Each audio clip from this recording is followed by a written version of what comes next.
Hello everybody and welcome back to Roadwarden. Last time we ended up in the land of Howler's Dell, and although I was initially suspicious, this village seems pretty nice. Pretty prosperous, actually. We talked to the leader of the village. We basically asked her about, like, do you want to work with us and with Hovlevin and everything, and she said, and the Pelt of the North, but she said she won't give us an answer until we talk to the other villagers. Which is probably, it's very understandable. So we need to talk to the other villages. I just don't know if we want to travel or if we want to keep going. Like, we could either, what I'm trying to say is we could either go back to the Pelt of the North, and then keep going, or we could, maybe we keep going. Can I just eat a ration and then keep going? There we go, that's a little bit better. I still look really nasty, but that's okay. Maybe we'll find a bath at the next town. I mean, I'm literally a road warden. Why do people get mad if I'm dirty? I'm traveling all the time. You think they'd be used to that, but whatever. They're just rude. But I think we're gonna keep traveling. I feel like, I know he said he just wanted her response, but I feel like if I go there and I tell him, she said she needs to think about it, then, he's not gonna be happy with me. Plus, I would rather get to this place, and then maybe we could travel back and rest here if we have enough time. So let's keep going. Ooh. The road is beaten and free of litter. You notice paths between the fruit-bearing trees on your right, and soon after that you ride alongside vast fields of broad beans, almost ready for the second harvest of the summer. Then there are green hemp plants, taller than you are, waiting for a scythe or a sickle. The locals keep the beasts at a distance, I guess. Gorgeous! Joffrey's hooves thump loudly on the beaten track. The green brushes, shrubs, and trees prove that the soil here is fertile, yet the plants don't overgrow the road. These crossroads must be busy at times, maybe even patrolled. In the distant west, you can see the mountain peaks dividing the lowlands from the ocean. The road east leads towards the hills, behind which there are unusually tall, dark trees. There's a dense forest in the north, from which you hear the croaking of toads. The last path is already known to you. You're surrounded by 4 signposts, all of which seem to be made from the same type of wood, now covered in moss and fungi, yet the pictures and letters that cover the nailed boards are nothing alike. Interesting, where are we now? Crossroads, the western crossroads. A well-kept path connecting the major villages of the peninsula. You're currently here. Let me look at the western signpost. It has 2 planks attached to a single post, both of them nailed with a rusty steel. The lower sign is divided in 2 halves. The left edge is engraved with 4 simple shapes, squares with roof-like lines hanging above them. The other edge bears 2 engraved piles, one of them made of horizontal rectangles, the other of inexact circles. The letter between these 2 piles says "Say Stone." The upper plank is covered with a white word, Monastery, though it's divided in half. Right below it is an engraved vertical rectangle with an hourglass inside it. What about the eastern signpost? The long plank, attached with rusted nails, is almost empty. It bears no words, only a single picture, painted with great care. It portrays a city-like gate, with a watchtower to its left and right, and a couple small conifers growing beside and partially behind the towers. Northern? It's attached with nails made of pointy carved bones and divided into 3 sections covered with small engravings.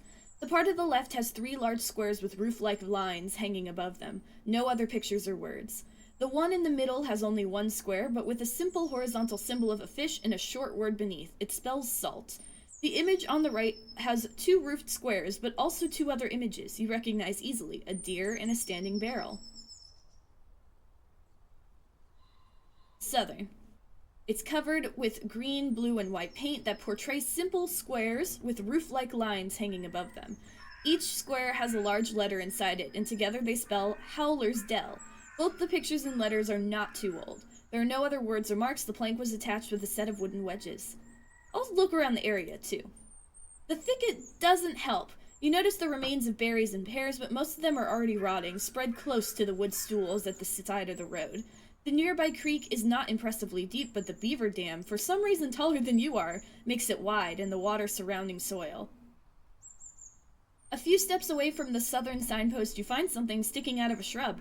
It's a moist plank covered by fungi. You try to move it with a stick in a gloved hand. After a minute or so, you confirm it's an abandoned sign covered with green letters and colorful pictures of flowers and trees. Steep House, you read with difficulty. Search the area some more. After another few minutes disturbing the local fauna, you're sure there's nothing more to be found. Where did the old sign used to be attached? The southern post is the only one with holes left by nails. Let me look at the sign. It's covered. Okay. I guess. Interesting. So where can I travel? I could go this way, or this way. Western Crossroads. Well-kept path connecting the major villages. Where is... I need to go to White Marshes. Let me double check where that is. Western Bogs. And it was northwest, I believe, so... Let me see. Monastery.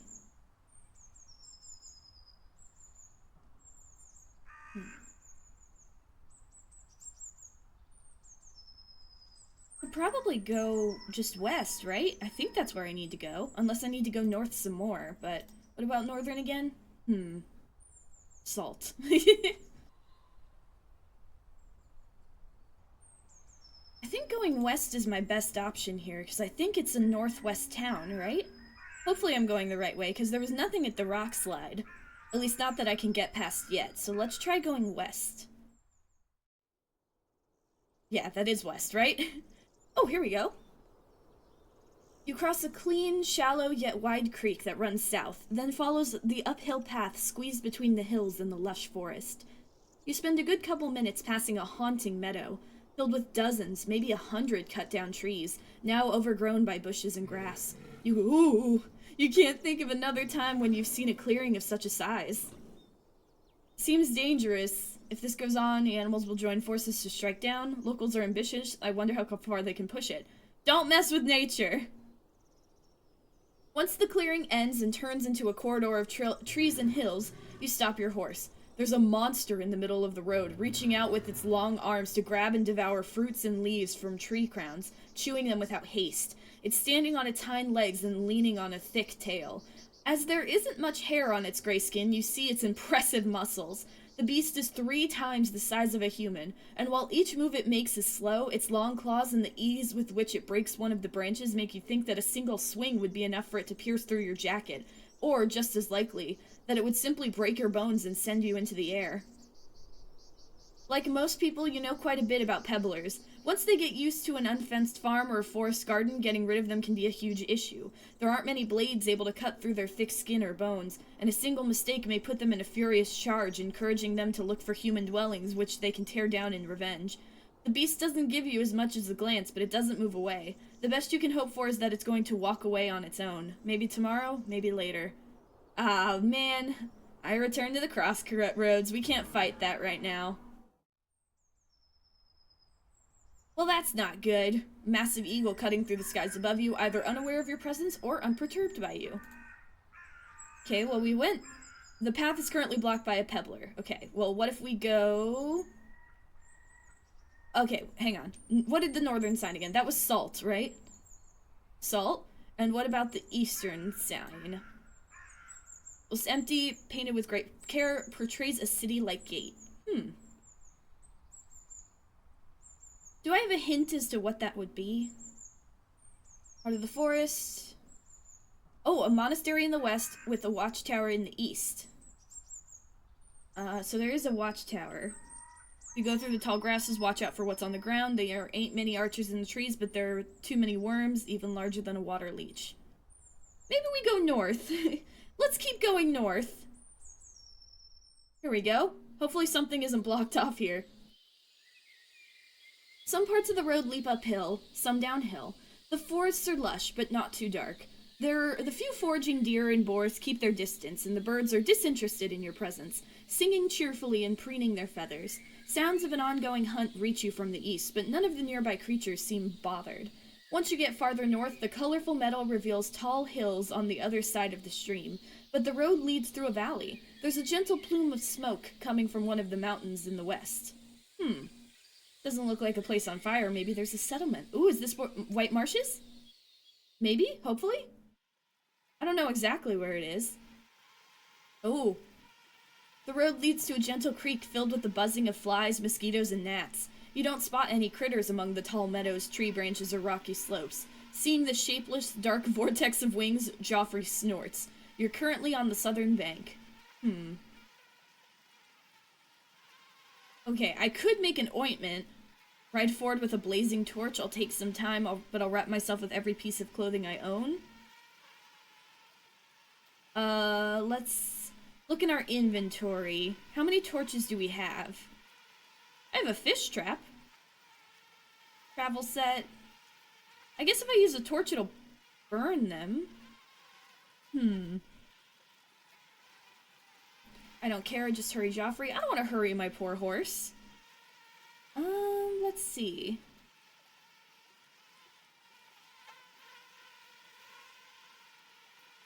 I mean, we still have some time. Maybe we'll wrap ourselves in clothing.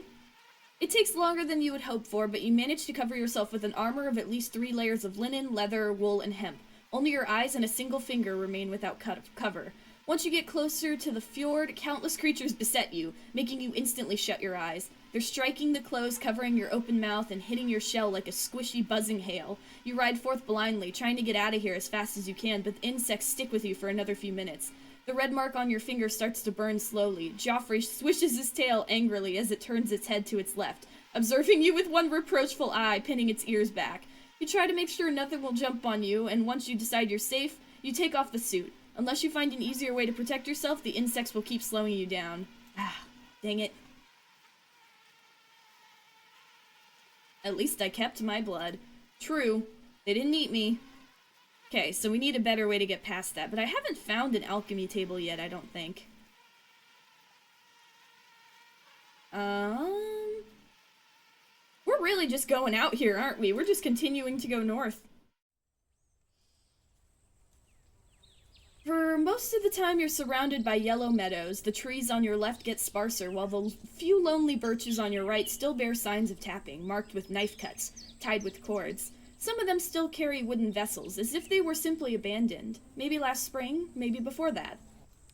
A few of the trees are already dried out, and the winds manage to knock them down. As you get closer to the crossroads, the ground gets muddy. The beaten path avoids the wetlands as much as it can. The screeches and hisses mix with the buzzing of insects, and as you reach a small pond, there are signs of blood on its bank.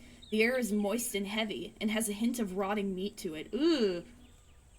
Okay, so okay, might be early, but it's better to avoid the bogs when nighttime approaches. Such places rarely have fine roads. That's good to know.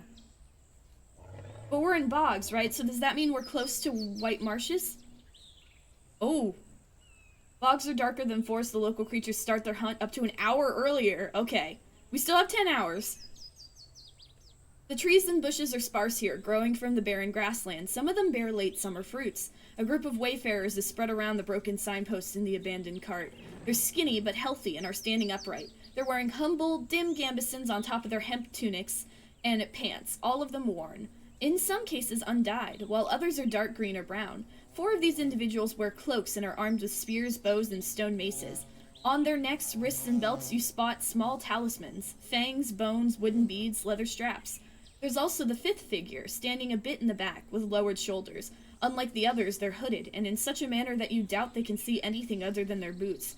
Their clothes are shabby, torn, but your eyes mostly run to their club.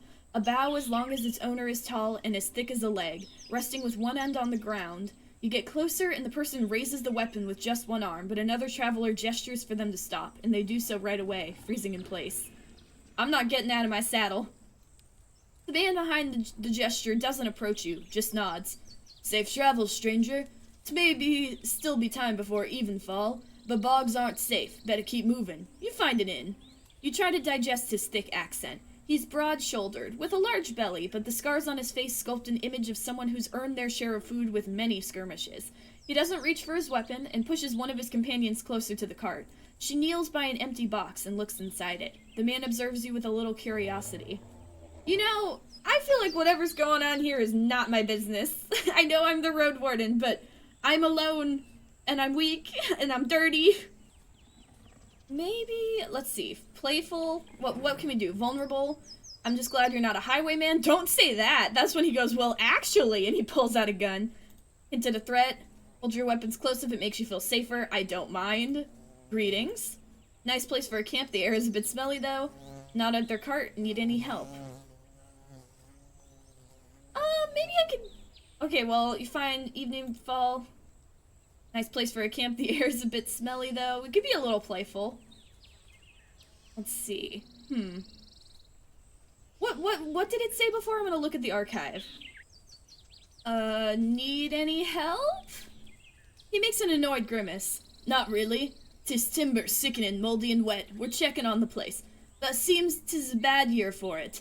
He looks at his companions, who simply shrug, and spread to take a look at the cart. All but the one with the bow, who doesn't move an inch. I cannot say I've time to loaf. You ask questions? Ask, but be quick. Don't put us to sleep. Are you from around here?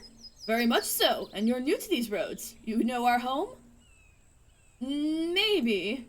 What do you think the name of their village is? Ah, fuck. Shit.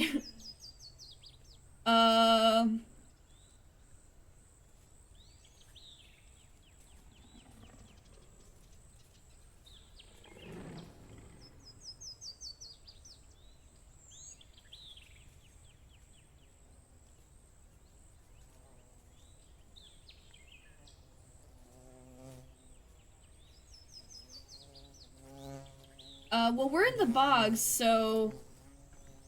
White Marshes?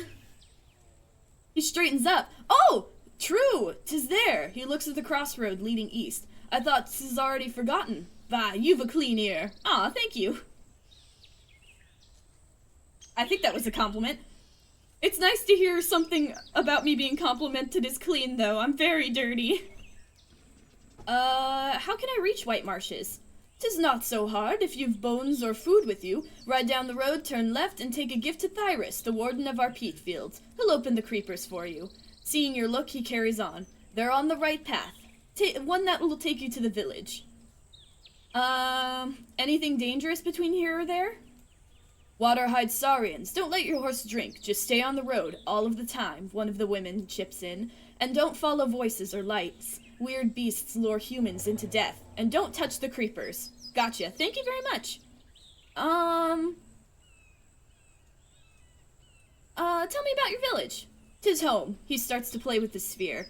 And as much a ohms the bogs can be. Beasts are smaller in the woods, but water's the real threat. Will I find Asterion there? His eyes lose part of their shine. So he's not around and you're looking for him. Because of the scars, his grimace is hard to read. No, he isn't at our home. Talk about it with Thyrus on the peat fields if you must. Oh, yikes. Well, I got more info, but nobody likes this Asterion guy. He is not popular. I'm looking for a place to trade. We don't welcome any travelers, nor hope to see more of them, specifically adventurers. And we need all the lumber we cut. He frowns. We've got herbs, I guess. What can you bring? Do I have anything? I think I just have random stuff. I have a horse, but that's not for you. The lantern, travel set, alchemical ingredients, keys, dragon bones.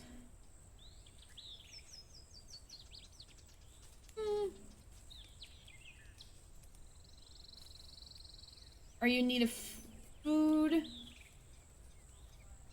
He pretends to yawn. We're doing fine, used to counting on ourselves, at least since... He thinks for a moment, then sighs. We've most of what we need, other than iron, steel, bronze. Bring those, we'll welcome you. Okay, okay.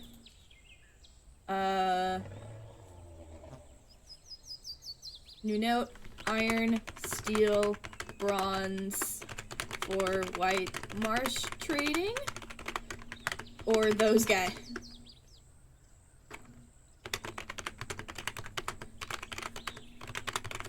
Okay, iron, steel, bronze for guys near White Marshes. Is this your cart? In a way, my neighbor's. You then hear one of the women proudly claiming that it belongs to her uncle, but the man doesn't allow you to dig into this topic. We used to carry wooden planks from here to the village, but eventually there's not a thing to carry, and 'twas left for another day. 'Tis trashed now. Are you going to leave it here as it is? He raises an eyebrow, then scoffs. Of course, for termites and mushrooms, then we'll eat them when we get hungry. Nothing goes to waste. He then stretches out and gets closer to the signpost, using his sphere as a walking stick. Well, stay safe, traveler. He raises his voice and addresses his companions. We wasted too much time on Tis Froth. Time to get back. The others prepare their own weapons and join their guide. The one with the bow stays silent until a gentle gesture commands them to follow. They keep up with the rest of the group, dragging the club behind themselves with remarkable strength. Ooh, after a few more days, there may be fruits or other plants to pick here. That's good to know. Nice. Okay, I don't know what's up with the person at the back, but I was a little scared to ask. I say we just keep going. Hopefully we'll get to White Marsh soon. Okay, what way did they say? I'm gonna check the archive again.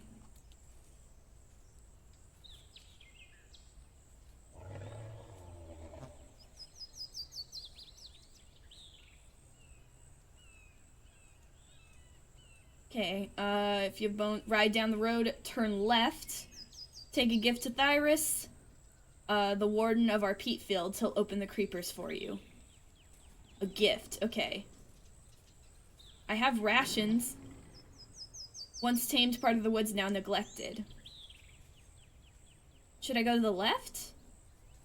He said ride down. We'll go this way. I'm a little lost. You're not used to the scents of the bogs, but you weren't expecting them to be so gentle. The humid air makes you think of smoked meat, and even though you ride by a few rotting carcasses and animal droppings, just as often you cross tiny meadows of pink, yellow, and red flowers. The noises tell stories of never-ending wars between the swarms of insects, frogs in their hideouts, snakes lurking among the purple grasses, birds patrolling both the water and the sky, and the saurians preparing to strike from beneath the surface. You can't separate the sound of the living from those of the dying, if they're even different at all. You reach a boulder in the middle of the road, on the edge of the large pond. The road splits from here in two directions, but the only smoke you see is to the southeast. Okay? Southeast. The wetlands get dangerous an hour earlier. Thanks for the reminder. Ride down the road and turn left. Maybe just keep going down. Should I have gone left this whole time? I guess we'll keep going down. I don't know exactly where I'm going. I'm just hoping to find something. The leafless plants resemble tree roots rather than creepers, even though they're dark green and sway from side to side slightly. Joffrey stops without a command, unwilling to approach the nightmarish gate. There's no other path in sight. Oh, knowledge. Recognize the mushrooms growing behind the creepers. Once they're gone, I can pick it, but only in the middle of the day. It is near the middle of the day. Well, they said the creepers would move. How about let me see. The creepers, a wall of plants that blocks the road in the deeper bogs. You're currently here. I don't want to throw something. They said don't touch the creepers. Let me approach.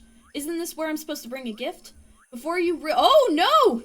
Reached in to poke them, the creepers bend backward swiftly and then swing at you with the strength of a troll. You try to dodge, but the hit flings you back, landing you on your back.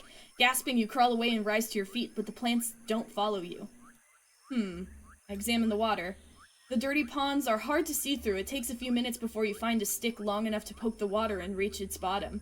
Even at the very bank, the water is as deep as your palfrey is tall, and it's quite possible that none of these conveniently spread paths appeared here on their own. Could it be that the locals carried much of the soil by themselves, connecting the deeper bogs with the parts of the peninsula? Before you have time to dwell on it, you jump back, dodging the strike of a green saurian. You run so quickly that it gives up its pursuit. Okay, well, that didn't go very well. I can't rest, so let's go this way? What is that? The road takes you to the edge of the woods. A few trees found lucky scraps of soil towering above the water, while others, shorter and not as lush, have roots sunk into the pond. Some of the plants were felled with tools, so the root itself isn't so dark, while the few sunbeams getting through the weaker branches on your left are surrounded by darkness and swarms of insects. Help me! Help! The sudden cry, as well as screams of pain, reach you from the trees. A woman or a child. I try to spot anyone. Don't dismount yet. We're gonna save.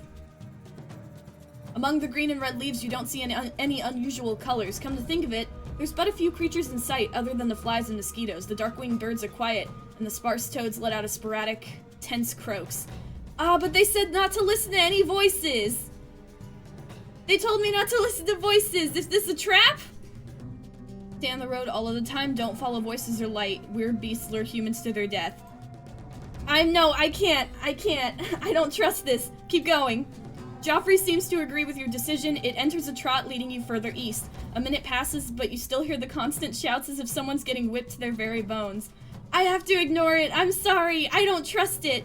I was told not to listen to voices. By locals. I'm gonna believe the locals. Just keep going.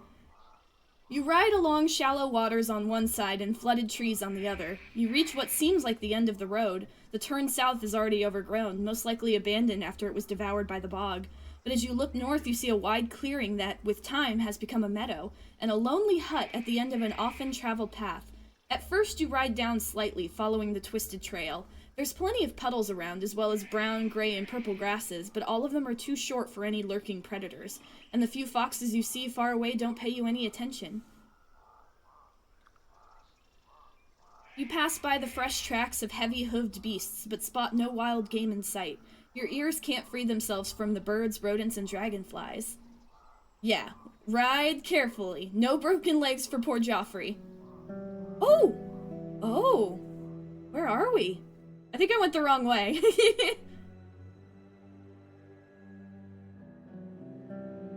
The farther north you ride, the shorter the grass gets. These vast peat fields... Oh, we're going north?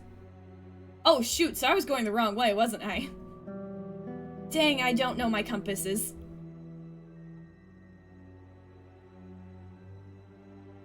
These vast peat fields, broader than 2 or 3 villages placed side by side, are many years old. The turf bricks surrounding the solitary hut are still fresh, drying in the late summer light.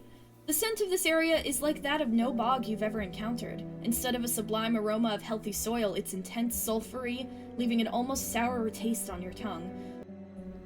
The short scarp is dripping with water like a running sore of the earth carved with spade and muscle.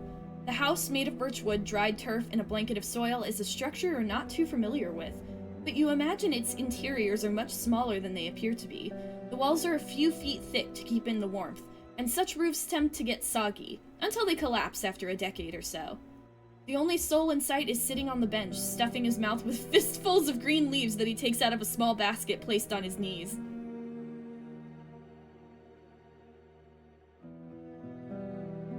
I'll introduce myself, but stay in the saddle. Still chewing, he mutters something in response, then shakes his hairy head, swallows, and puts the basket away. He stands up, takes a single step forward, approaching the edge of the scarp. His arms are entangled by green creepers, larger than he is tall. They rub against the ground after each step, and judging by the way they occasionally twitch, they're very much alive, even though you can't see where they originate from. Yabby, the Roadwarden. How does he know my name? He repeats, this time clearly. He moves his sealed lips left and right, as if he's tasting your name, still not sure if he should swallow or spit it out. Your face is familiar, but not this. He points at your mount, staring at it for a good minute. His voice is quiet and young, not older than 30. If you were standing next to each other, he would be almost a head shorter than you, but for now, he towers over you. He has sunken cheeks and sloped shoulders, and while his gray woolen robe was never pretty, it's now close to being a rag, and his sandals reveal long toenails. Observe him closer. His eyes are as brown and dark as the grasses of this very bog. His left earring is made of a tusk and a feather, while the right one is an hourglass made of silver, though a broken wing makes it all times tilted under its own weight. The leather strips on his wrists and ankles hold beads, pieces of amber, old game dice, and tiny skulls of birds and critters. Even more cords are hanging from his neck, some of them so long they reach his stomach. They carry countless amulets, some of them torn, dried, shabby, or fragmented, and you spot among them small boxes made of wood and bone, as well as leather pouches which hide even more secrets. Were you here before? Mayhap I dreamt you in my sleep. His voice and look are absent. If so, I'm Thyresis, the Turf Warden. Interesting, so... I hope I'm not bothering you, Warden. I need some guidance through these bogs. Wake up while I'm here, Thyresis. We have things to discuss. Dreamt?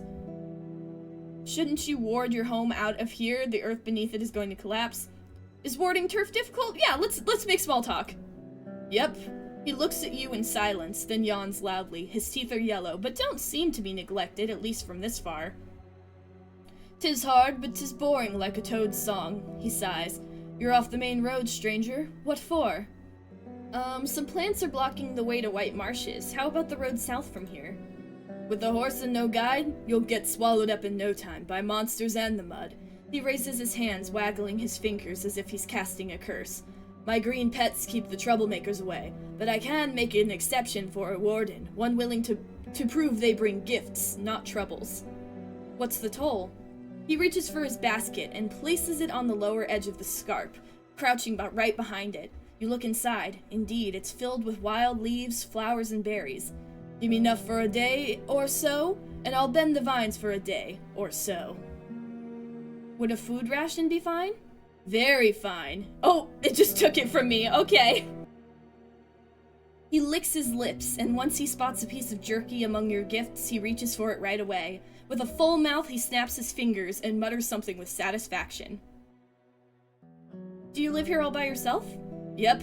Warlocking, peddling, guarding turf. My tribe dug out what they can this summer. I just keep dragons away from squashing the bricks. Your eyes turn west, following the man's raised finger, and you indeed notice a distant trail of massive three-fingered footprints, now turned into small puddles.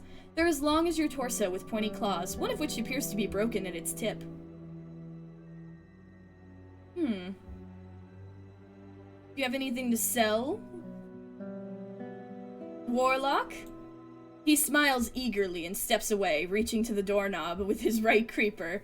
Odds and ends? Want to buy a hook? Venturers love those, and I got it for cheap. He doesn't give you time to respond. On most days, I brew and mix poisons and medicine, if one's desperate enough to cross the bogs for it. I've one that withers plants, one that kills worms and bugs, and one that keeps flies away for better health. You pause. You're quite sure that you're more than capable of making all the bombs and powders he just mentioned on your own, if you had an alchemy table at hand. You mention it, and he huffs loudly, already standing at the threshold. You're not touching my tools, Warden, but I may have some woundwort or marsh pools if for you and the mushrooms in the bogs. True there are. Okay. Bone hook, withering dust, sting ointment, herbal bug repellent. Okay, I can't buy any of those right now, but thank you.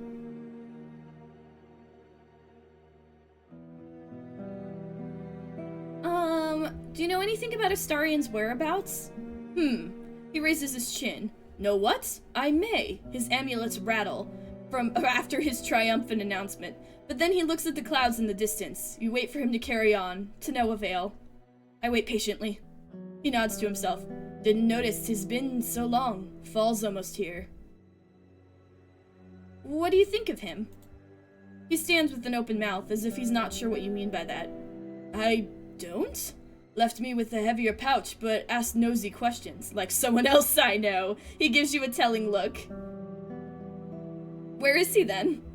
Well, not at my place, 'tis for sure. To prove his point, he raises one of his creepers and opens the door, though from where you're sitting, you see mostly the cold fireplace and the darkness behind it. But you do have an idea where I can look for him? Yep, at a monster's lair, most likely. You meet his eyes. Vulnerable. Please, Thyris, I need your help. Stop treating me like an idiot, tell me what you know.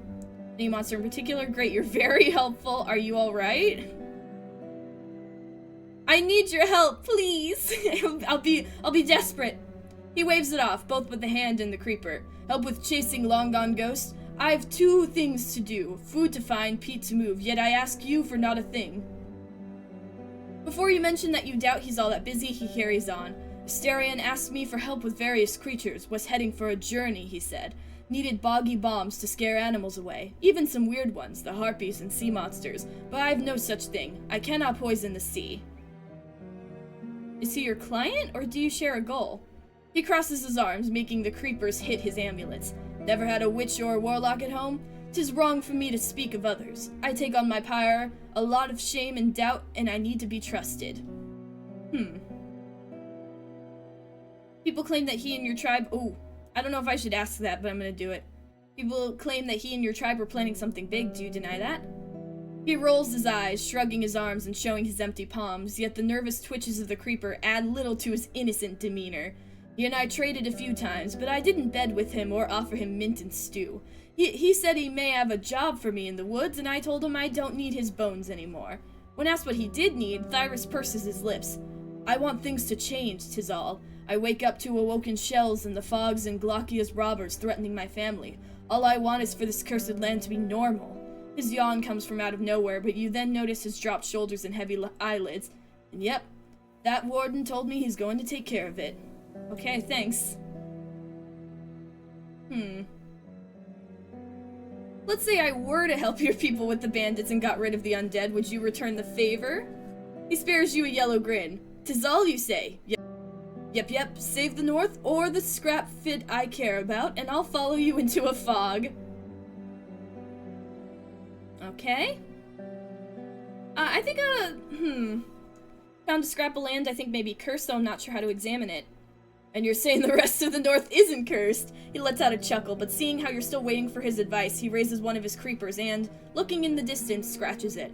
I've no cure for that, but ask Utica, the witch on the other side of the woods, far east. Mayhaps she has a wand or something. Good to know. Okay, I think that's all the questions I'm gonna ask. I feel like I'm already being kinda nosy. But now we could go to the creepers. And they're open. Ooh! The road twists between flooded purplish grasses. The field ahead of you is still green, bearing the second sowing of broad beans, maybe a third one if the land allows it.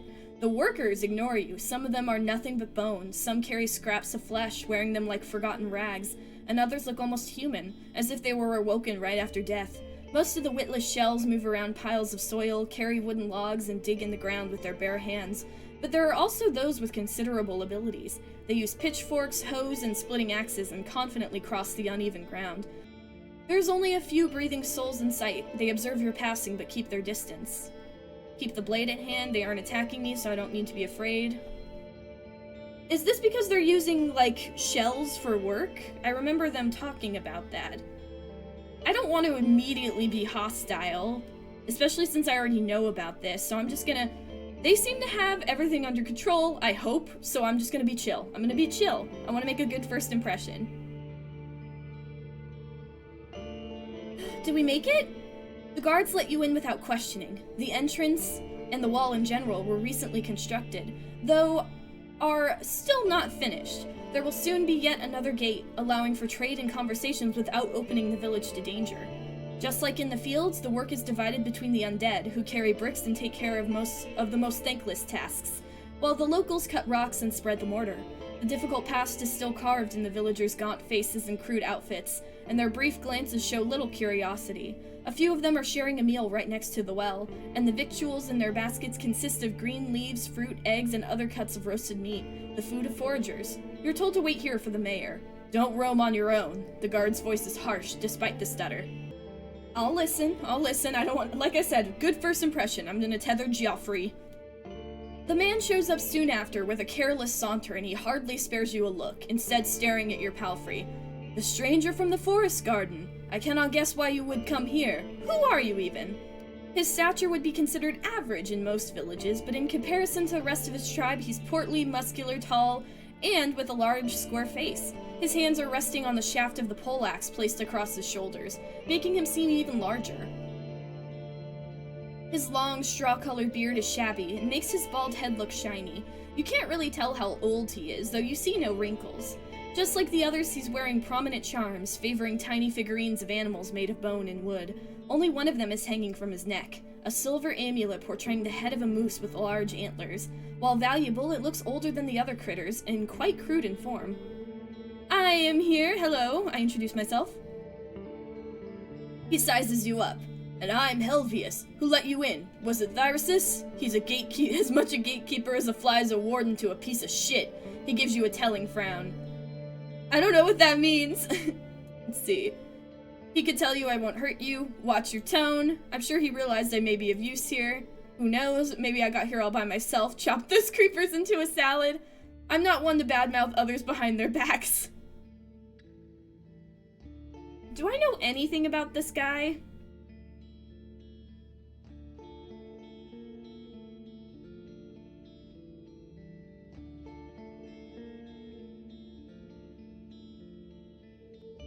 Don't tell them more than you need to is the only thing I have.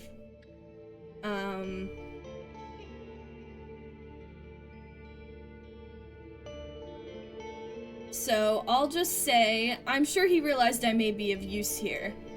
Don't boast. Those like you help others when your pouch gets empty, and we have no need of you here. He starts to twist his wrist, spinning his weapon slowly. Take a good look around while you can. White Marshes isn't for strangers. The turf houses are old, covered with lush grasses and flowers, and you can't imagine any large family fitting out inside such small, one-chambered huts. The alleys are so narrow that only one cart could squeeze through them at once. Your boots have sunk into the mud. The square is covered with deep boot prints. The noise of hammers, shouting, wood splitting, and the shuffling of undead legs pierces through the constant buzzing insects. Joffrey snorts, hunting down flies with its tail. I notice that there's only one elder in sight, and he's observing me. Everyone's observing me. He's standing on top of a wooden platform by the building that's unlike any other in the village. His eyes are keen. The left one is dark, the right one is gray, bright. His head and face are shaved, and his simple, undyed robe is in even worse shape than the outfits of his tribesfolk. Once Helvius realizes what you're doing, he lowers his weapon and clears his throat, like a boy caught red-handed. The elder walks away, holding a walking stick with one hand, and touching a wall with the other. Orentius, says the mayor, the priest of our fellowship and the one who saved our people. He raises his hand, pointing at the dead shells bustling around the construction site.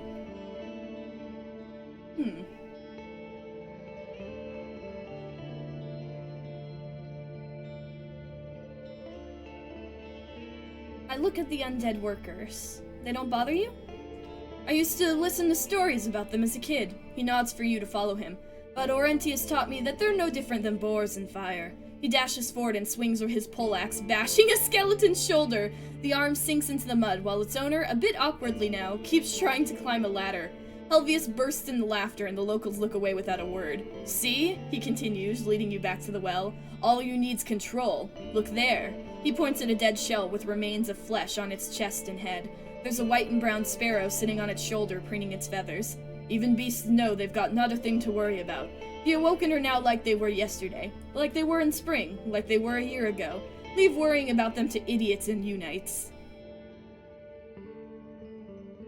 I'd like to learn more about White Marshes. Don't bother, both us and yourself. The tribe's been taming the bog for 5 generations, but the fields, he moves towards the gate, as if you had no opportunity to see you before, are from a few seasons ago, thanks to Orentius. We used to live on berries and meat, selling peat and timber, but soon we'll need no outsiders. After all these years of feeding our blood to saurians, leeches, and merchants, better days are coming.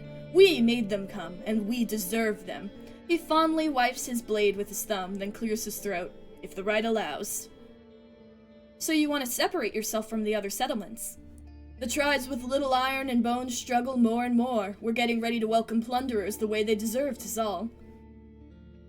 Our palisade wasn't enough. All this, he waves at the wall, and his voice is full of pride, was built in not even 2 years. Can you believe? You glance at a yellowish skeleton that carries 2 large rocks, each too large for any human to lift on their own. I keep saving because I'm nervous. Nobody likes Asterion here. Is Asterion around? Huh? Why would he be? You pay attention to his confident stance and strong voice, with the usual hint of disdain, and spot no sign of a lie. He's hardly ever been here. I've no need of wardens. You say you know nothing about Asterion, but people claim he had strong ties with your tribe.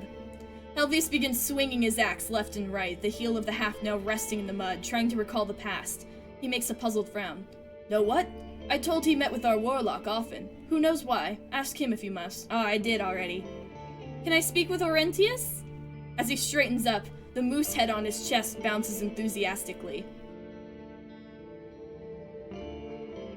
You and many others, but he's swamped by his work, and we've enough threats in the shadows already. If he decides you're trustworthy, he may speak with you once, but why would I even ask him? Who's the right again? Let me check my journal.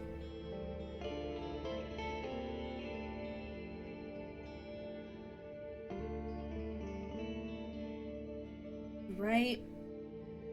Tell about the super deeds of colorful heroes. Passage of time and complexity makes them confusing. The churches put a lot of effort into analyzing them, yet often disagree in the most basic of topics. Teaching of most priests agree that the right is the only god who fills human shells with souls, willing to forgive human wrongdoings if one decides to turn away from their evil deeds and bases their life on truths.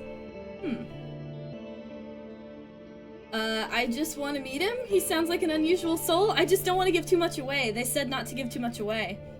We're on here to amuse your nosiness. He raises a chin. Ride to that city of yours and ask sailors to tell you stories. His voice is dripping with disdain. Trade? We have what we need, but I'll take a look at what you're bringing if you seek bones. He glances at an undead. Alright, go ahead. Pull out some items, but he waves them off with his axe. We're not adventuring or traveling. Bring me something we could use around here. Alright. He sighs loudly, giving you a telling look. Alright, I'm going. Oh! A sudden shout cuts the sky, but no one pays attention to it. It turns out a small boy got scared by the quiet approach of an awoken shell.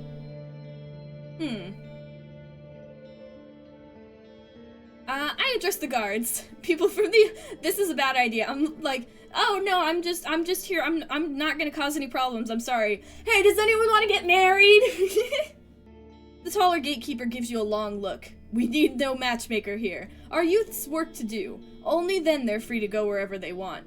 After you ask if the village is open to invite new dwellers, he snorts. You think they're going to move to the village of the dead? Good joke. Is there a room I could rent? I guess. One of them sighs and tells you to wait where you're standing. After a few minutes, the group of locals approaches more neglected turf house and starts to empty it. They take out old crates, rags, casks, bricks, then leave them by the outer wall, at least for now. "'Tis an old shed," explains the guard. "There, you won't bother anyone. We'll be ready before you need it." "Oh, thank you." I approach the well. The locals observe your hands carefully while you're drawing the water. After you quench your thirst, you try to wash your face and neck, but one of the older women approaches you quickly, wagging her finger. "We've not enough for this silliness," she rebukes you. "Water your horse if you have to, but we need the rest for ourselves." The stern gaze of the other villagers leave you no room for discussion. Alright. I'm gonna look at the undead workers, though. Not being allowed to leave the main square, you observe the shells walking through the gate or helping the builders at the wall. The skeletons are not at all complete. Some of them lack a rib, a foot, or a jaw. Many of their bones are cracked or broken, or seem to be connected to each other with nothing at all, as if the pneuma that keeps them moving knows which parts should stay firm and which ones should twist or bend. Those that kept some of their skin and guts don't smell, rot, or bleed, and make you think of dried meat. It's as if these scraps of flesh serve no purpose, and seeing how many of these laborers already have great holes in their stomachs, or limbs with revealed bones, it could be that they're just in the middle of the process of becoming like their naked counterparts. The undead loyally fulfill their tasks. So far you've counted 5 people able to give them orders. Some do by speaking out loud, while one woman simply looks at a shell no matter how far it is. The workers, while witless, maintain some sort of carefulness in their actions. They stop when someone gets in their way, and use tools if they know how, avoiding pointless harm to their shells. There may be more than 50 creatures spread across and around the village, but you can't know how many you haven't seen yet. Many of the fresher undead are elders. Among the skeletons you spot some that used to belong to children, but none to infants.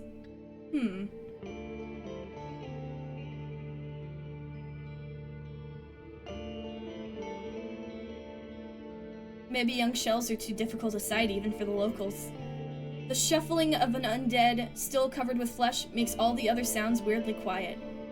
I guess I can only go to Helvius now. He hardly spares you a glance. Alright, I guess I'm going. One of the undead workers drops a basket of foraged cranberries and leaves, maybe because its shell is too weak, or maybe because it received poorly phrased order. It then stays still, waiting for further instructions. Interesting. Let me look at my quests.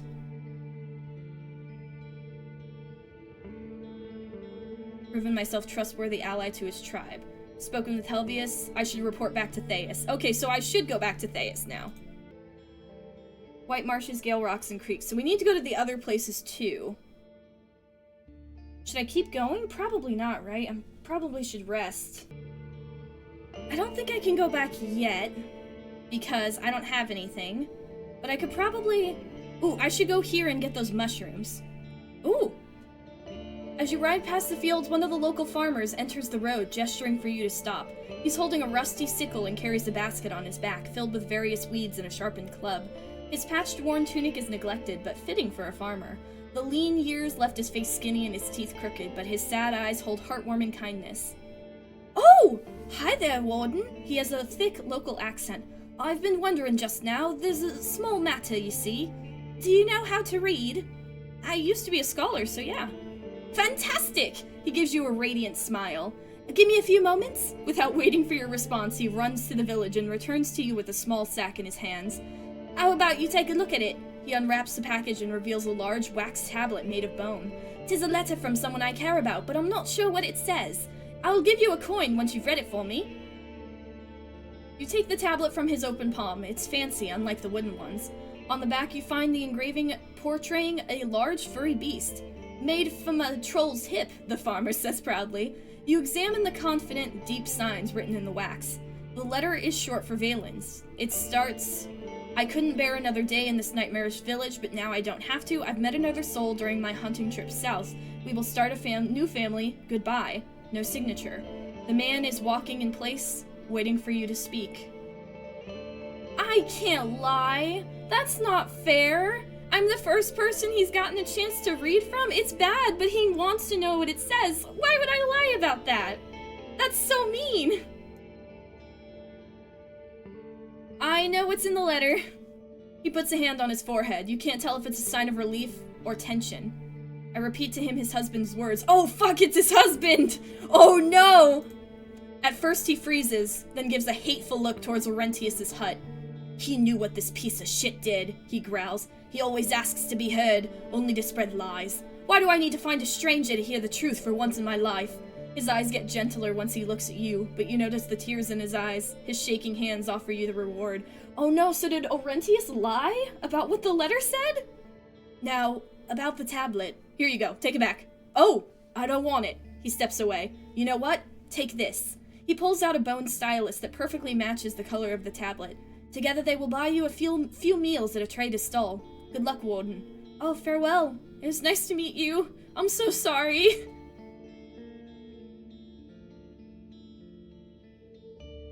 Huh? You hear a weak moan coming from one of the houses. You notice a skinny woman with a blue headscarf. She stares at your mount like a wolf at an elk. What are you doing? She moves away, but meets your eyes and makes a smile-like grimace, then leads you behind an empty animal pen, away from the guard's ears. Her gray hair, mostly covered, is deceiving. She's no older than 30, yet her face is marked by insect bites and pustule scars. She takes a confident step, even though she wears muddy foot wraps without boots, and a worn, simple skirt. She squeezes the front of her scarf on her chest, shaping it into something like a short, hooded cloak. Warden, I heard? She answers your nod by pursing her lips. I need you to ride somewhere for me. Tell me. Far away from here, at the eastern road, there's an old bridge made of a single rock. She doesn't look away for even a single heartbeat. Her face is pale and makes her large gray eyes look as if someone took their color away. Beneath it, there's a rock, and beneath the rock, a purse of my savings. Bring it to me. Before you mention your reward, she starts to speak faster, giving the men at the gate a nervous glance. Half of what you'll find is yours. Bring me the rest. Are you in trouble? She hesitates for a bit too long. Of course not. But a few dragons cannot bite, that can they? Seeing the curious look of the guards, she shakes her head and leaves you to yourself as she passes by the flesh-bearing undead. Huh. What if I go to Helvius? Could tell him about the woman that asked me to find her savings? I don't know, I don't really trust Helvius either. Maybe I should have asked more questions about that woman.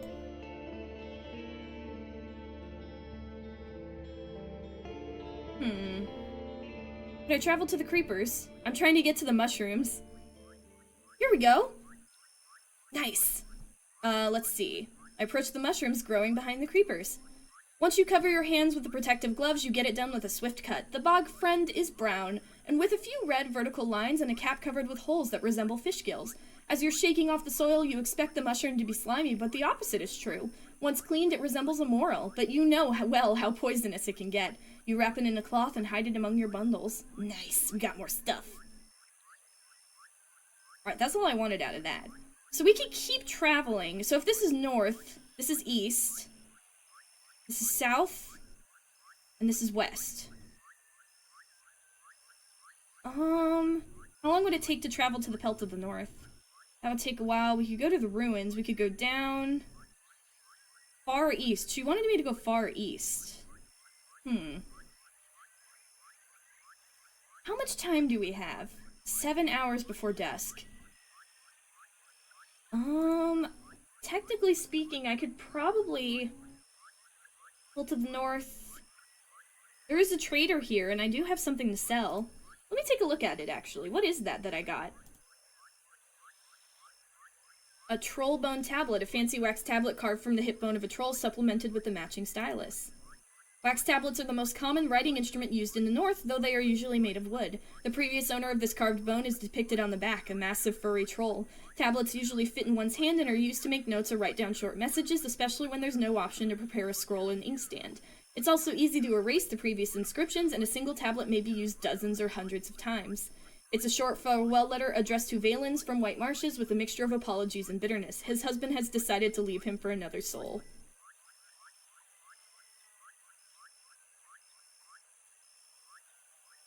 And it sounds like Orentius lied to him. Let me look at my quests again, see what else we can do.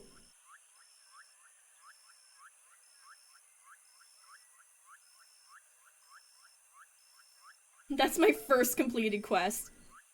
Hidden under a bridge on the Eastern Road. Matchmaking. The tribe of the White Marshes seek no spouses. Where are the other... Okay, Gale Rocks and Creeks. Where are these places? In the far north, I heard that the locals are lighthearted and eager to have fun and appreciate those who approach them with a smile. Or there's Gale Rocks, a large fishing village near the northern shore. Okay, so we could try and go for one of those places, or we go back and we deliver some stuff. I mean, it would be nice to have money again. We could always circle around. Let's see. We could always go back down to Pell to the north and then go this way and circle around, or we could just go back up. It'll only take us 5 hours to get there. I would like to rest somewhere safe and do a little better and sell some stuff. That would be nice. We could stop at Howler's Dell, but she said she's not going to pay me until I get those things. So maybe I go back to Pell to the north, but also they have a place set up for me to rest. Maybe I could rest here? How about we keep traveling, and then we'll come back if we have to. I think that's good. Because we still have some time, and they have a place for rest. Yeah, let's keep going north and see if we can find another village. This might be a longer video. Ooh! You leave the wetlands behind. The pebbled road runs through the hillside with tall grasses and rock faces above you, and dark, lush forests below. Chunks of this path were shaped by human tools, who knows how many centuries ago. To widen it, the builders dug through the uneven boulders and used rocks and logs to fill up the cavities with thousands of rocks, each one smaller than your fist. While you have a good view at what's happening between the trees on your right, the bushes and shrubs grow so densely between them that you can't imagine entering these woods on your own. Farther south, there are plumes of smoke. Must be coming from the White Marshes. Whoa, where are we?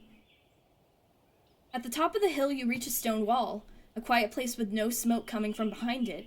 You look inside and see the glimpse of a peaceful ruin. While the main road is beaten and easy for hooves to trod, the destroyed gate and the remains of the front yard have almost been reclaimed by the short grasses. You seek any suspicious movement, but the place seems to be free of inhabitants larger than a falcon. The air is fresh and the wind shakes the tree crowns gently. Where am I? An abandoned place. A small hamlet that could still be used as a stop for travelers. Let me look in. The hamlet could be a hunter's shelter, a military outpost, or a storehouse for traders, but you spot no fresh human trails. The damaged door and gates are years old, soggy and moldy, and judging by the squirrels, birds, and animal feces you see in the grass, this place is but a part of the wilderness. The roof collapsed only a few years back, turning into food for mushrooms. The outer wall looks generations old, but it used to be maintained. Some of its materials came from different times and areas. Behind the building? Oh no. The chaos sparks right as you approach the tree stump. The dusk fox's growls like a mix of obnoxious birds and an infant. One of the animals, standing only a few feet away from you, is jumping and showcasing its tiny, sharp teeth and a raccoon-like black mask on its little head. The animal, with its thick brownish-gray fur, seems more stout than any red fox. The second loud creature jumps onto a table made of a halved trunk. Unlike the first one, it has a brighter golden fur. It bends one of its forelegs, observing you with its dark eyes. Not furious nor scared, rather sad and protective. Its growls turn into a miserable whine. The beasts are not even waist high, but their number may be an issue. Yet there's still another sound coming from behind you, and even more from the bushes nearby. Oh no! Let me see. I have enough time to judge the situation clearly. Phew! You take a glance and memorize your surroundings. There's 3 large creatures in your proximity. The third one is right behind you, and while loud, it's lumbering on its paws. The noises from the bushes belong to little pups, most likely harmless, though they're doing their best to imitate their guardians. Their sharp senses allow you to react right away. Since the one behind me is weaker than the others, I run for it. I need to block their charge or raise my hand and prepare myself to strike back. Oh dear!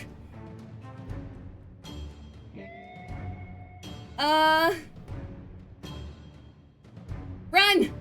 You pass the weaker fox and run towards your belongings, encouraging the beasts to chase you all the way to the gate as they growl with determination. For now, they stay in the shelter, filled with pride. You and Joffrey takes a few steps away. This place was already abandoned. I'll let the dusk foxes stay. They aren't threatening anyone, or I need to get rid of these creatures.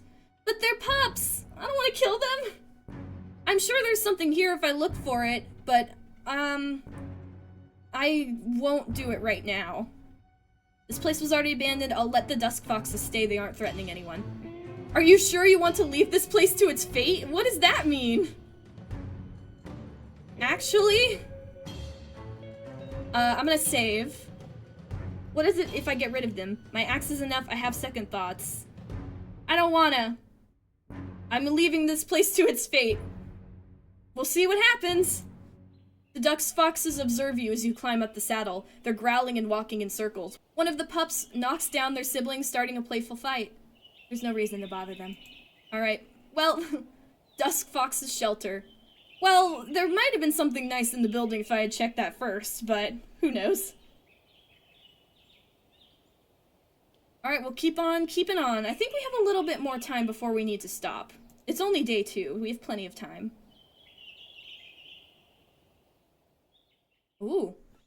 You're squeezed between the hills and forests. Only larger beasts you spot is a single saurian basking on a boulder, lazily observing you from a safe distance. Your ears catch the howls coming from the north, long and loud, and as you keep an eye on the rock ledges, you almost miss the drastic shift in the landscape. The forest turns into a lake, and the few plants growing next to the road bear mostly fruit. The road is not as reliable here as it was in the hills. Parts of it are a bit muddy, and the puddles disturb your ride. Maybe the locals will maintain it before it gets swallowed by the lake, but there is a saurian just watching me, so maybe not. I'd be a little nervous, too. Oh.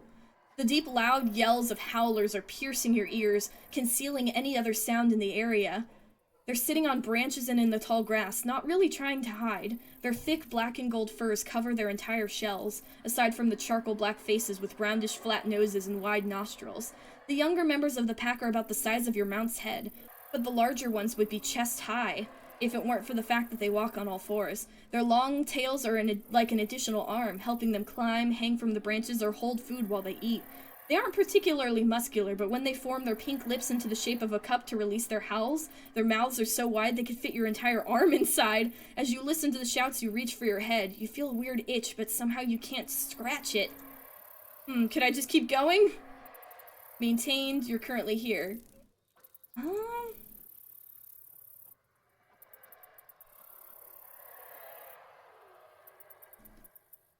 Let's be nosy. Take a look. The whitish rawhide covers the grass like a blanket, surrounded by paw prints. The howlers don't wait for you to approach it. One of the larger ones jumps on the ground, leaning on its hands and challenging you with its gaze. It has rather blunt teeth. Let's see, the monkeys may try to attack me. I grab the rawhide and quickly flee. I try to scare the howlers away. I'll spend some time setting up the fish trap at the bank. Can I do that without getting attacked? It would be nice to have some fish. Let's find out. Place the basket on the ground, then grab a bowl and start digging, looking for a few larger worms. You bait the stick and push it inside the basket, locking it between the sides, then cover the entrance with the lid. Tying it together, you take a few moments, but it will be easier later on. You attach the entire trap to a rock and push it into the lake, far enough that it sinks entirely. Who knows how long it will take before something large enough swims inside. Still, it would be better to not wait for too long, otherwise the prey may die of hunger.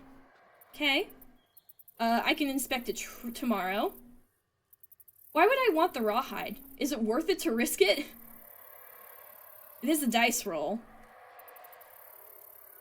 Go for it! You stretch out your legs, then dash ahead. At first, the monkeys move away with a few unconvinced yells, but then those from the above start to howl, even deeper than before, and you feel as if your guts are starting to move, hitting against each other. You get dizzy, and soon the pain enters your skull as if you're getting hit by a smith's hammer. Time and time again, yet you manage to stay calm, focused on your goal. The larger creatures try to cut your path, but, being on the ground, they can't keep up with your legs. Without stopping, you grab the rawhide, then carry on, waiting for a few heartbeats before you change direction rapidly, now getting closer to Joffrey. The largest beast leaps from behind a tree and lands right next to you. Its hit flings you back. You crush into the ground and scrape against the beaten ground, pushing your jacket to its limits. Your side hurts, but when you get back on your feet, still holding the blanket, your mount snorts and walks away, ready to flee. No, wait! Joffrey! Woo! By the time you reach the saddle, the beasts have already abandoned their pursuit, though they still shout angrily. Joffrey is more than ready to flee. Its ears are held back, nostrils wrinkled. You wonder if it suffers from the howls. You ride away and take a few deep breaths, then inspect the rawhide. The wet, torn blanket is worth as much as a bread crust. Still, it's not rotten. If the owner is around, they may recognize it. Nice! I don't know if that was worth the trouble. Okay, but I have a fish trap here. That's nice. An old blanket. We found some stuff. Alright, how much time do we have? 5 hours before dusk. Okay, we can keep going a little while longer. Let's see. Huh. Ooh. The lakeside is filled with the chirping of cicadas and crickets, as well as the roaring of beasts from the northern hills. Farther down the road you see tall, yellow grasses interwoven with flowers and bumblebees, while the peaceful water shines just as much as the wings of dragonflies. The road is often traveled, and the clatter of hooves carries far. Thanks to the vast field of view, the creatures hiding in the meadow are unlikely to jump on an animal as large as Joffrey. In the distance, you see a palisade and a large building set on the side of a crossroad. Once you get closer, you hear a conversation from behind the wall. Two men are arguing about if they really just heard a horse. I better ask for directions. Couldn't hurt. What you guys doing? Joffrey carries you towards the open gate on its own, welcoming an opportunity to rest by pushing out the air loudly through its nostrils. A nearby wooden pen won't offer much space for a horse, but should be enough for grazing and a nap. As you dismount, two men get up from the front stairs. Their clean-shaven faces reveal that they're in their early 20s. The first one is taller than you, broad-shouldered and wears light brown pants and a darker jacket, both of them made of leather. With an inviting smile, he gets up and moves to open the enclosure. His steps are heavy and slow, but every movement is marked with care, ensuring he won't knock down anything, or anyone.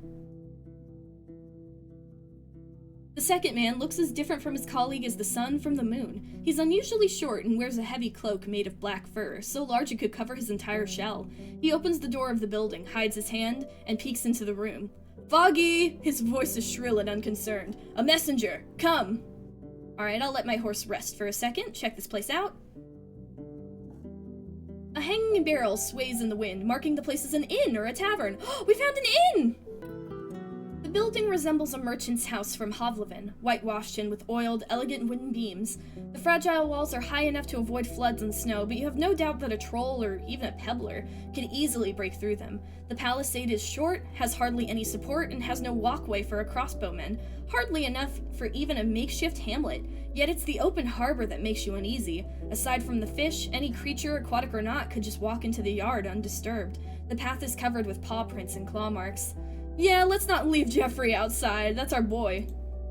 Black and white bird swoops into the water, then flaps his wings and takes off with a silver twitching creature in its talons. The large man clears his throat. "And what have we here, coming from afar, friend? Are there no horses and howlers?" His voice is stentorian, close to a shout. You vaguely recognize his accent as one found in the city harbor. Oh, let's be friendly. We'll be friendly. These guys seem friendly, and if this is an inn, I really need rest, and maybe I can sell stuff here. "Quite far, kind soul. Joffrey came with me from Hovlevin." He nods appreciatively. "A weird beast, aye? A donkey that can kill a man." You notice he keeps quite a distance from it, and holds his hand close to his throwing club. "Hey, be nice to Joffrey." "Haven't seen one in a while. The roads here aren't that bad. They'll take you north and east with ease."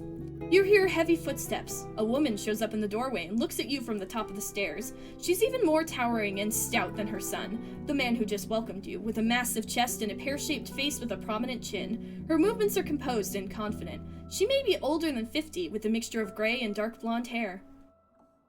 She has only one arm, the left one, notably muscular and with a hand so large it could likely chop off Joffrey's head with a single strike, or crush yours like a berry. Through the slit of her robe, made of creamy worn fur, you spot her trunk-like legs. She runs her eyes over your blade, armor, and mount. Her lips form into something of a smile, distorted by the scar that runs through her mouth. The tall guy looks a lot like her. The tall man spreads his arms, forming a chain between you and his mother. Meet Foggy, friend. Ma, the rider has come to us from Hovlevin. Just look at this horse. His powerful voice turns timid, and he keeps turning his head from left to right and back. Too bad we have no hay. It looks hungry. The woman looks at him with amusement, then glances at your palfrey. Aye, a cute monster you've brought, but not enough fat on it. If it ever breaks a leg, bring it here. We'll smoke it for winter. No, Joffrey! She vaguely stretches out her only hand. What brings you to Foggy Lake, love? Just stopping by? Her voice is hoarse, like that of a traveler who spent too many autumn nights in cold tents, yet carries a hint of motherly concern. Is it 'cause I'm dirty? Could I have a bath, please? I close the animal pen behind me and head towards the stairs. You won't find another shelter in this part of Dragonwoods, especially not in creeks. She scratches her broad chin with sausage-like fingers. You drink? Oh, absolutely! Let's see. In good company? I don't, but go ahead, I'll accompany you. Make a single loud clap and rub my hands together. I wouldn't dare insult your hospitality. From time to time, only if there's no water around. In good company. That's what I like to hear. Her brief, powerful laughter is enough to scare away the birds from above the lake. Your mount lets out a fearful snort. Let's not wait, then. Come, dear, share a story with me in a mug. Without waiting for your response, she walks inside. The tall man takes a deep breath. Go ahead. We'll take care of your horse. He encourages you with a gesture. And by that he means we won't do anything with it, adds a man in black fur. Whenever his screechy words follow the deep voices of his companions, he sounds like a brat. We won't be feeding or washing beasts that aren't going into stew, but we'll keep an eye on it. Okay, I don't like you. They find new spots to rest, the side of a boat and a stool near the palisade. Are you gonna join us? The large man chuckles. We don't have any guards. We need to stay sharp. No drinking, no leaving valued possessions behind. He nods towards your horse. We'll feast in winter when we get a break from this place. Alright, sounds good. Just wanted to check.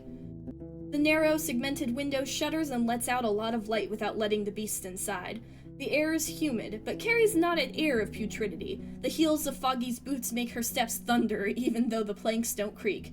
Make yourself at home, she says without looking at you, heading to the trapdoor in the corner.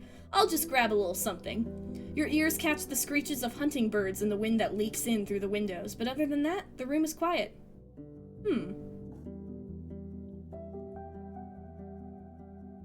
I feel like it's rude to start looking around.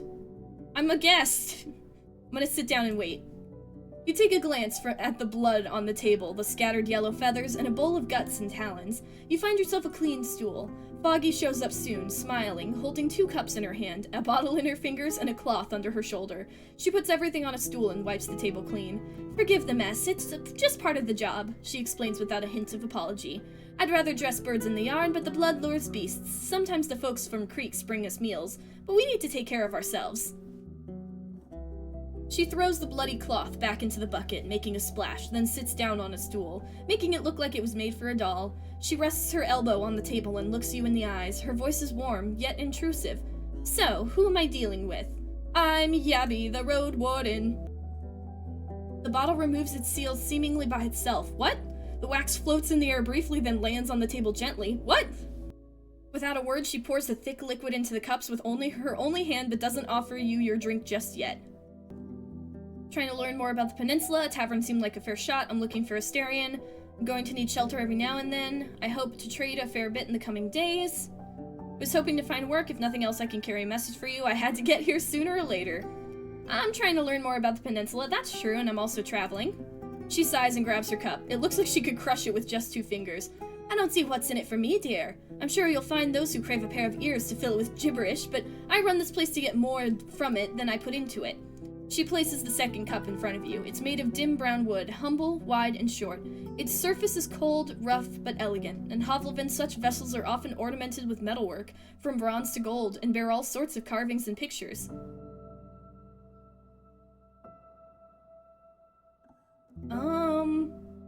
Awkward. For now, I don't say anything. The keeper's frustration grows in silence. Finally, she sighs. Not much of a talker, are you? Go ahead, then. She waves on you, looking at your cup. You raise the cup to your nose. You smell flowers, yeast, and hops. The liquid is golden on the edges, but resembles red amber in the center. It's as thick as an herbal medicament. You take a look at your companion, seeking a hint of what it's expected of you. In some places, people gulp down their mead, but your vessel allows you to appreciate the aroma. The huge keeper smiles and takes a sip. You follow her lead, allowing the drink to pass to your lips. Oh my goodness, so many questions. It's warm, hinting none of its subtleties. Drinking mead is a never-ending conflict between holding the taste in your mouth and saving yourself from the tormenting sweetness of honey. Yet the flavors of flowers are just as present, too difficult to capture just yet. She smiles, but her eyes are cold. Do you need something?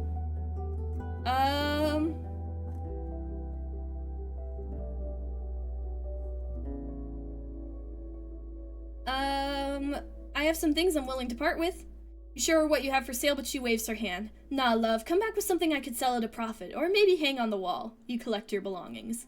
What do you have for sale? Now you're talking, she grins. Well, I could serve you some of my cooking, not food rations, mind you. Need what we can save for the winter season. Let's say you give me a dragon, and in return I cook for you 4 times. You just need to ride up when you're hungry, and other than that, you won't take any wood or stone, are you? Seeing your shrug, she waves it off and heads towards the trap door. After a few minutes, she shows up with a sack that clangs after every step. I can sell you some scraps. She pulls out a couple of iron clasps, nails, a broken steel blade, a value trash. We found them while foraging. We don't have a furnace in Creeks, but you could sell these bits and pieces to someone else. She observes you for a moment, then shrugs. Let's discuss the price? Let me take a look. Fresh meals or iron scraps. 4 meals bought in advance. You have 0 meals left. I'm gonna hold off. I'm looking for Asterion, the previous Roadwarden. She looks at you for a longer moment, without the slightest movement. And why do you think he's here? I'm not saying that I do, but maybe you know where I could find him? Ah, I misunderstood you. She shakes her head and leans on the table. I don't know his whereabouts. He didn't tell me a thing more than I needed to hear. When was the last time you saw him? She glances at the window. Same as the others in the late days of spring. We were waiting for his return, me and all the villages, then moved on. I have no idea where he went. I feel like everyone's lying to me. All the villages, you say?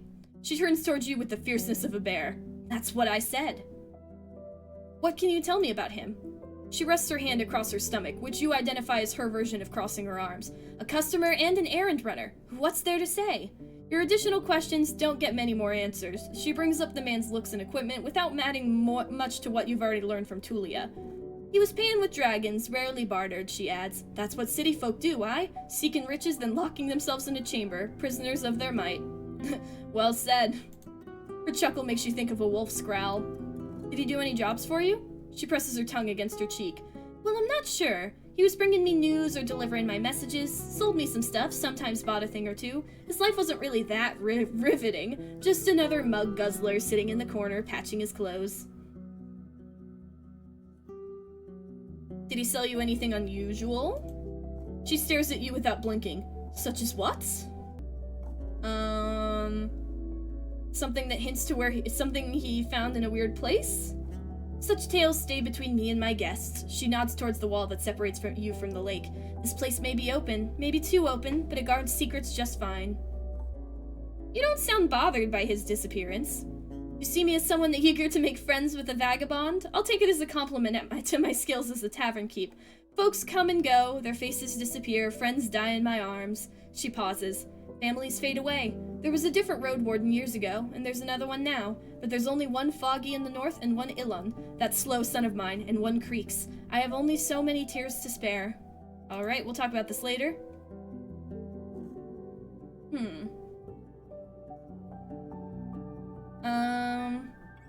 I'm looking for work? She grins. I somehow doubt you're here to forage for me, love. Not that I have any room for another soul. Let me think. She runs her eyes over the shelves and the trophies, but it's the rocks surrounding the fireplace that catch her attention. The folks at Old Pagos are weirdly quiet. They were supposed to drop 2 wagons of rocks at my place. Can you check on them? Just find out if they're fine. You mentioned payment. It won't take much work from a rider. You get there and back in less than a day. Just ride west of here until the road takes you south at the crossroads. Turn west again and you'll find the village. I'll give you, let's say, a dragon bone? You say that it's not much, but she waves it off. A Roadwarden should get familiar with all the villages anyway, right? Just do it when you have a chance. I'll have more coins for you once you prove you can be trusted with the simpler tasks. Alright? What can you tell me about Old Pagos? It may be one of the oldest villages in the north, but even if not, it's safe. With strong walls and safe roads. Their crops are weak, but for generations now, they've been cutting stone and buildings for other tribes in exchange for supplies. Some time ago, they tied themselves to the monks, and now they don't look kindly on those who don't follow the orders of truth. She pauses, twisting her lips to one side, choosing her words carefully. But they're plenty fine folks, true believers, something lost in the city, not ones to deal in slave trading and pillage. I'll let you know if I learn anything. I've heard there are some bandits in the north. She makes an annoyed grimace. What can I tell you, dear? You know how it goes. Lost souls need a new path after an awfulness finds them. But after years go by, and it doesn't get any easier. One day they take a pile of firewood, another one some bread and clothes. After they start hurting folks, there's no way back, even if they're not all cruel. You ask her some more, but she's reluctant to give you straightforward answers. You don't have to worry about Glaucia's band. They hunt, sometimes take this or that, scavenge after folks who get jumped by beasts, but she's never tried to threaten my place. You're safe here, and why would they try to bother a Roadwarden? I mean, true, it could be desperation, especially out here. Foggy grabs the dirty dishes and puts them near the bucket. What else? Can I spend a night or two under your roof? She approaches the window above the table and looks outside. Your beast won't make it easy on us, dear. She places her hand on the shutters. It's not a city inn. I don't cook for a smile. I don't work to feel noble. I allow folks to lie down there for free. She points to the bear fur with her broad chin. But that's about it. If your horse stays outside, it'll lure beasts to us, but if we move it here, upstairs, it'll leave droppings on my floor. She gets annoyed even by the idea of it happening. If you want to rest here, love, either be ready to pay with coin or some food rations, or to spend the night keeping your mount quiet and clean after it in the morning, will you? She steps away. Alright. Good to know.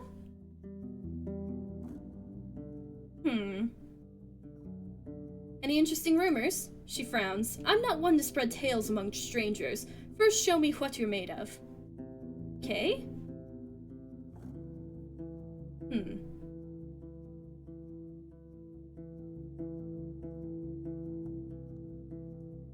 Have you heard anything about necromancers? She rubs her chin. I don't like what they're doing one bit, but I can't blame them. The folks at White Marshes struggle, and they don't know how to protect their kids, their elders. Orentius, their priest. She cracks her shoulders. A quiet man, but preaches like a zealot. Always looks like he's on the verge of crying. She opens the door with a wave of her hand, letting in some fresh air. She looks at the lake. They used to trade in lumber, those from Marshes, until Howler's Dell started selling their own trees for better prices. The trade to Marshes died, and so came the hunger. She looks at you with an unclear grimace on her hips. You may judge them, but at least their preacher gave them hope, even if it's tied to black magic. Alright? What can you tell me about your tavern? Her fingers tap on her chest loudly. Nah, I find no pleasure in talks that serve no reason. Alright, well, time for me to go. It was nice to meet you. I don't think you like me very much. Joffrey is observing the movements on the lake. Oh, could I wash myself in the lake? We'll save. I desperately need a wash. Oh! Oh no! You enter the bridge and move to its edge. Somewhere below you, you notice a glimmer. Hey you! Step back! Run! Without even thinking, you leap towards the yard. A long, teeth-filled mouth breaks through the water surface, splashing in every direction. It bites the empty place where you were just standing, while the front limbs, thick-scaled and ending with claws as large as your fingers, land on the wood. Once the Saurian's yellow eyes notice that you're outside of its reach, it nonchalantly slides into the lake. You hear laughter coming from the yard. The large forager who's wearing leather was running with help, but now stands with hands on his thighs, cackling without rest. The man in black fur, on the other hand, looks at you with worry. You see a hand kept beneath his cloak, as if he was reaching for something. What are you doing, The lake isn't for outsiders. Okay, I'll stay away, don't you worry, thank you. He just nods and gestures for his companions to cut it. They both move towards the gate. Can I talk to them? Once the man in black fur hears your steps, he nudges his companion and nods towards you. They put away the old noose straps they were trying to fix, proper for hares and small birds. The tall one spreads his arms, thundering his loud welcome. A Roadwarden, I guess we're going to see each other a lot. I'm Illin, and this shorty here is Civi. The man in black fur looks up, frowning. There's also a third man. Unlike the rest of the staff, he has an unkempt beard and worn clothes made of blue fabric, patched with scraps of flour sacks. He has only the right hand, though unlike the tavern keeper, he has kept the rest of his arm. He's looking down to examine a trap, but his shoulders are slumped, eyes absent. Ilan doesn't introduce him. Nice to meet you, I'm Yabby.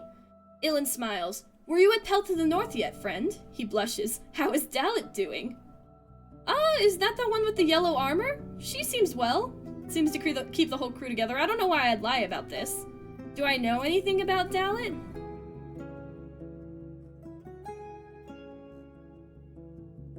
I don't have anything on Dalit. I'll be calm.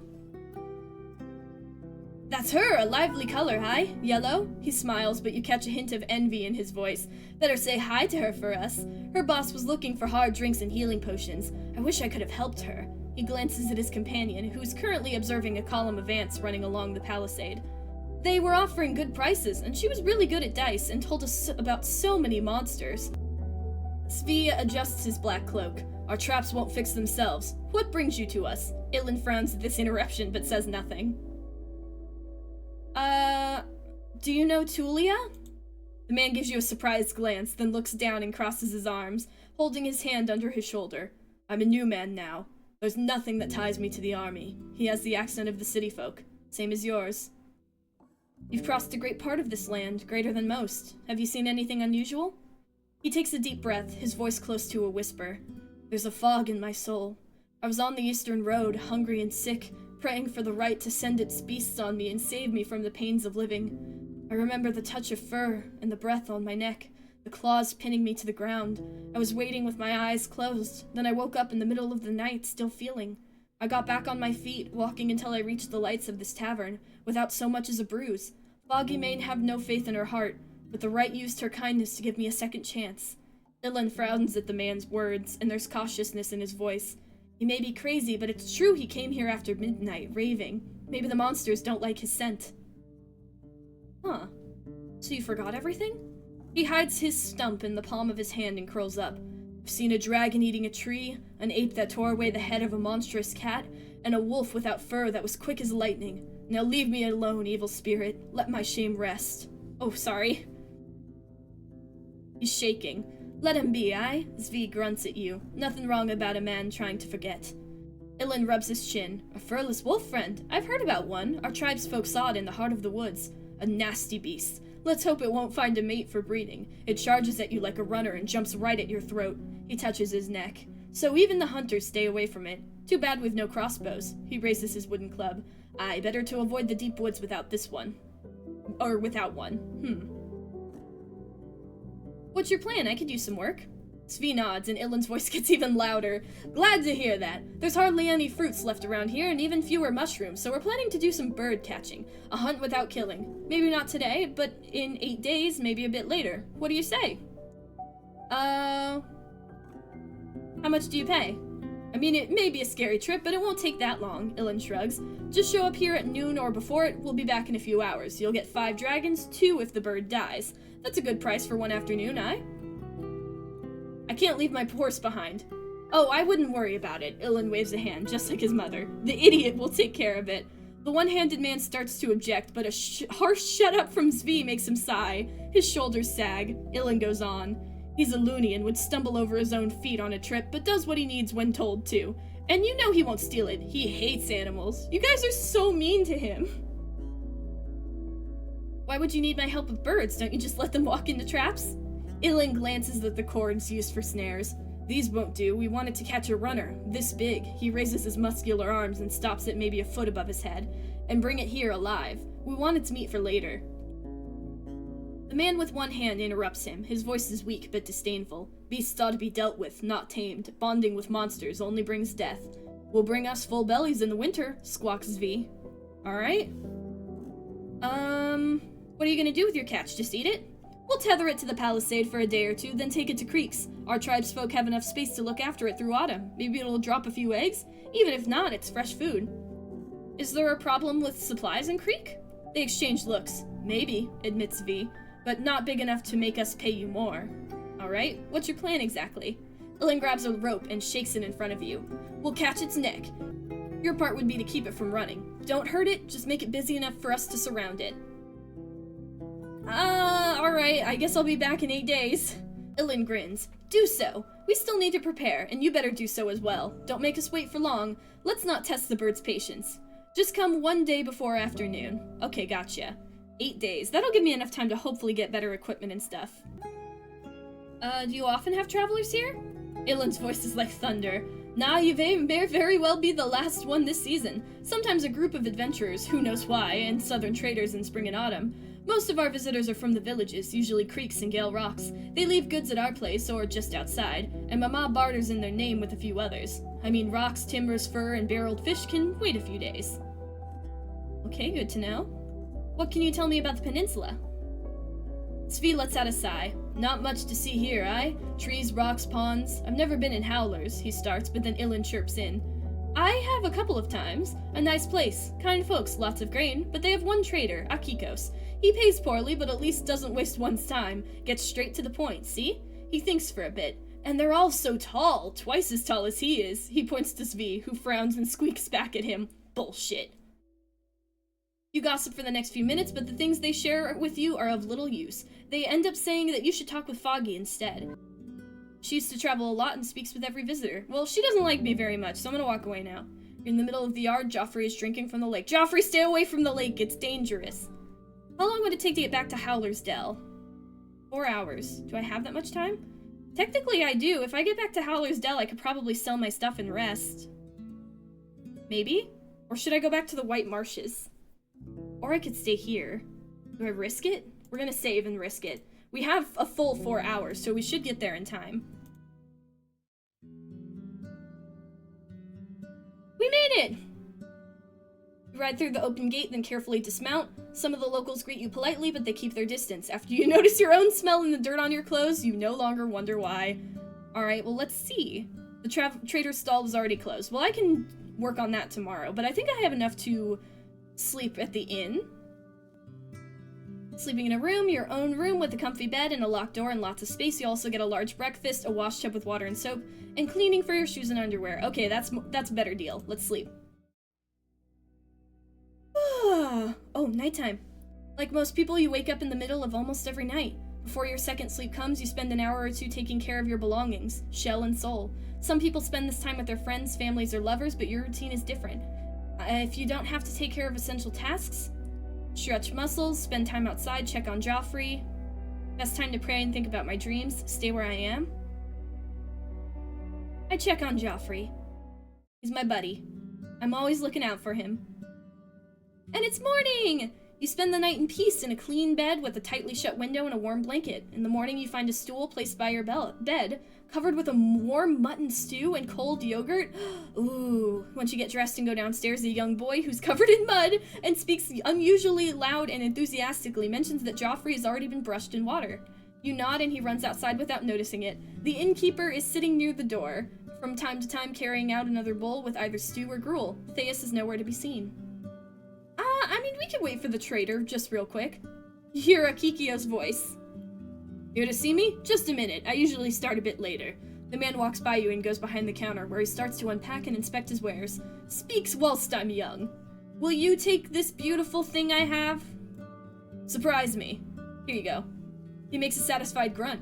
Nice work. You've ever got the stylus? It'd make for a nice gift if I were to change the wax for a green one. Want to leave it here for 3 rings? Is that really worth it? I heard you don't pay good. I mean, I don't have any dragon bones right now, I might as well. He gestures for you to gather your things. This junk does nay interest me. We're looking for what we can nay make by ourselves, like iron or enchanted items. Next time, maybe? Sure. Okay, so we've still got- that was 3 hours already, but I think we still have time. I'm being bothered by howlers. Anything to plug my ears? You can just avoid them, I guess. With a raised eyebrow, he reaches for a yellow candle and plays with it with his long fingers. You know they eat plants, nay meat? Should nay be too dangerous for a warden to have him out. Lend me your axe. He cuts off a few chunks of axe, removes the wick, and gives them to you. Here, roll these in your hands, warm them up, and make the shape you want. Oh, thank you! What else do you have for sale? New battle axe, linen fabric. Okay, we're gonna wait on the toothbrush, but thank you very much. Alright. So, we did a lot today, but we made it to the White Marshes. We traveled some more. We went back, so we made it to the White Marshes. We found a Dusk Fox's shelter, Foggy Lake. So I think we're gonna go back to Foggy Lake after this if we can, or maybe we'll go to the crossroads. I want to try to get to Gale Rocks and the creek. Maybe we can circle around, but I don't exactly know what we can do by the southern crossroads. I think I would need to double check that again. But we also met the person from Tulia's camp. Maybe we can let her know what happened to them.